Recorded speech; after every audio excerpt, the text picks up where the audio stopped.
Vamos lá continuar com os nossos queridos iluministas, os iluminuras. Bora. Os iluminura, vamos lá. Esse velhinho que vocês estão vendo aí dos cabelinhos meio revolto aqui, né? É o nosso querido Barão de Montesquieu. Ele é barão, olha só, gente, tem um título de nobre, né? O Barão de Montesquieu, ele vai escrever um livro muito, mas muito importante para a contemporaneidade. O quê? Né? Um livro importante até hoje? Sim, né? O espírito das leis, ele vai justificar, né, o que a gente vê hoje como uma república tradicional, uma república contemporânea, tá? A república de hoje em dia tem três poderes, né? O poder executivo, o poder legislativo e o poder judiciário. Se hoje o nosso Brasil possui três poderes, devemos isso ao teórico iluminista Montesquieu, beleza? Ele vai falar assim, ó. Se a gente não dividir o poder, uma pessoa só controlando tudo vai ter muito poder em suas mãos, o que pode levar o Estado a ruir, a ruína, né? Por que, que vai levar o Estado à ruína? Porque se a gente tem um cara que ele faz as leis, ele executa as leis e ele vê se as leis estão sendo bem executadas, o cara é um déspota, né? O cara, ele é um manda-chuva, ele manda em tudo, né? Ele é absolutista. Então a gente não pode ter esse tipo de coisa na nossa sociedade, né? Qual é a solução? A solução é dividir, é a gente dar uma função para cada pessoa ou grupo de pessoas, né? Então a gente vai ter o executivo, essa galera que vai executar as leis, vai fazer a administração de fato do Estado, né? A gente vai ter o legislativo, que vai ser essa galera que vai fazer as leis e fiscalizar, né, o próprio executivo, beleza? E o judiciário, que vai ver se as leis estão sendo cumpridas, que vai julgar os casos, né, entre as partes. Quando eu digo entre as partes, né, tu que vai fazer direito, as partes, né, então são os particulares, são as pessoas, beleza? Então a gente tem aí essas três instâncias, né, do nosso Estado, que elas devem ser independentes, elas não precisam umas das outras para funcionar, né? Elas precisam ter essa independência para a gente não ter o acúmulo de poder, né, de alguém, né? Então a gente tem aí também a necessidade delas serem harmoniosas, tá? Por que, que elas devem ser harmoniosas? Porque senão a gente vai ter uma guerra entre os poderes e isso vai ser horrível, né? Uma guerra entre os poderes acaba com o país, tranquilo? É, e também, né, o engraçado do Montesquieu é que na teoria dele ele diz, né, que quem deveria ocupar os poderes eram os nobres. Então, de maneira alguma, ele era um cara que queria o poder na mão do povo, né? Ele, na própria teoria dele, ele fala da divisão dos poderes, né? Hoje em dia a gente já tem esse conceito como ultrapassado, né?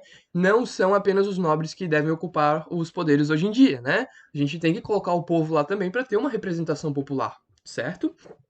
E de maneira alguma ele falou, né, em votação. Não, ele falou que os nobres deveriam ocupar os poderes, mas já foi um avanço, né? Pelo menos agora a gente tem um método de frear, né, o despotismo. Tranquilo? O próximo da vez é o nosso querido Voltaire. Voltaire, ele tem uma frase que é sensacional, que eu tenho que falar essa frase para vocês. Eu sou obrigado a começar com essa frase, né?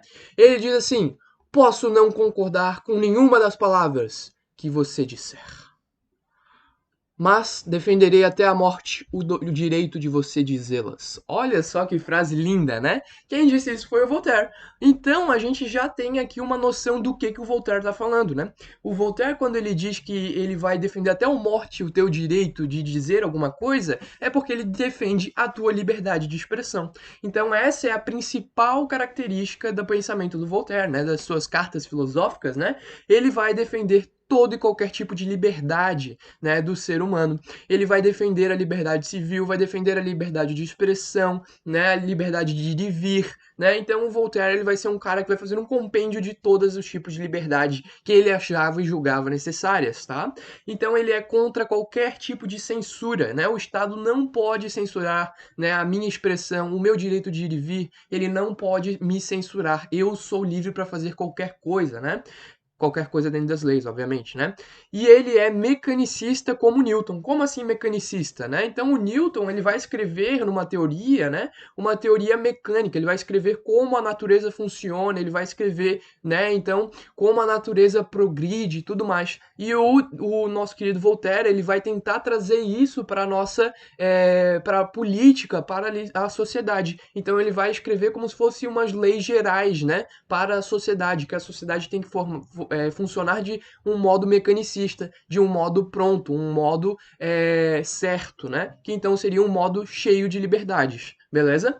E ele era um grande crítico à Igreja Católica. Obviamente, né, a Igreja Católica ela cerceava determinadas liberdades nessa época. Então, o Voltaire vai criticar muito a Igreja Católica nessa época. Reparem que agora, né, a gente tem uma maior liberdade para esses teóricos contestarem a Igreja Católica. Agora, se eles fizessem isso uns 200 anos atrás, não ia dar não, né? Lembrando que a gente está nos anos 1700, 1750, por aí, tá? 1780, a gente está aí no século XVIII. Se eles fizessem isso nos anos 1500, quiçá nos anos 1600, talvez, né? A gente ia ter aí fogueira, né? Provavelmente. Então, a gente está vendo, né, um avanço da liberdade de expressão. Ainda mais agora que a gente tem pessoas falando da liberdade de expressão, a gente vai ter, então, né, essa liberdade crescendo com os autores iluministas. Beleza? Vamos continuar, então. Vamos terminar essa aula com o Rousseau, né? Jean-Jacques Rousseau, né? Esse francês aí bonitinho. É bonitinho o Rousseau, né? Olha só, que nariz bonitinho. O Rousseau, ele vai ser considerado radical pelo Voltaire, né? Então olha que loucura, né? O Voltaire, que era um cara super pra frentex, um cara da liberdade, um cara que criticava a igreja, ele vai achar o Rousseau radical. Radical é uma palavra forte, né? Tu achar alguém radical, quer dizer que essa pessoa faz mais do que deve, né? Então, o Rousseau vai ser considerado radical por seus compatriotas iluministas, tá? Ele foi um contratualista, né? Então, da linha ali do John Locke, do Thomas Hobbes, ele vai vir depois propondo um novo contrato social. É o que o Rousseau vai propor, né? Que a sociedade deveria fazer um novo contrato social, né? Um contrato social que principalmente respeitasse a liberdade e que principalmente trouxesse democracia. Olha que maravilha, né? A última vez que a gente viu democracia foi mais de 1700 anos atrás, quiçá mais de 2000 anos atrás, foi lá na Grécia Antiga, tá? 2000 anos atrás nós estávamos vendo democracia e ela só vai ressurgir agora no Iluminismo, né? Com Jean-Jacques Rousseau, que para alguns é considerado um dos precursores do socialismo, né? Ele então vai trazer esse direito de democracia, de o povo poder votar em quem que vai, né, ser o nosso governante, né? Antes dessa decisão ficava a par de Deus, né? Então Deus decide quem vai ser a família real, né? O direito divino do poder e essa família então vai governar até não ter mais ninguém dessa família, né? Posteriormente, na Inglaterra, nós vamos ter aí, né, o próprio parlamento escolhendo. Quem é o parlamento? Os burgueses, né? Então, a gente vai ter aí o poder controlado na mão dos burgueses. E agora, com o Rousseau, a gente tem a teoria de que o povo poderia sim votar e escolher seus representantes, o que na época foi considerado radical pelo Voltaire, por exemplo, tá?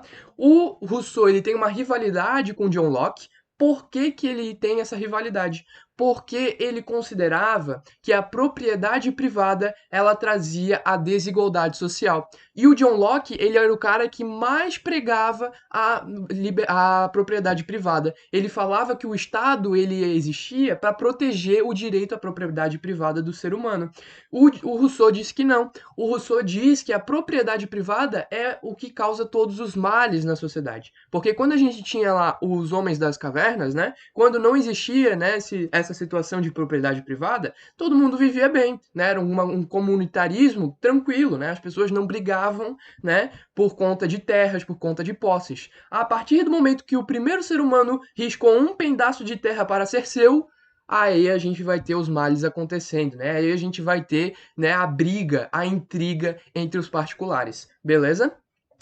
o que vai acontecer? Ele vai dizer o seguinte, né, uma frase famosa do Rousseau: se o rei for tirano, o povo tem o direito de tirá-lo do poder, né? Ele diz então que o rei, ele não deve ficar para sempre, né? Se ele estiver fazendo coisa errada, o povo tem esse direito de tirar ele de uma vez, né?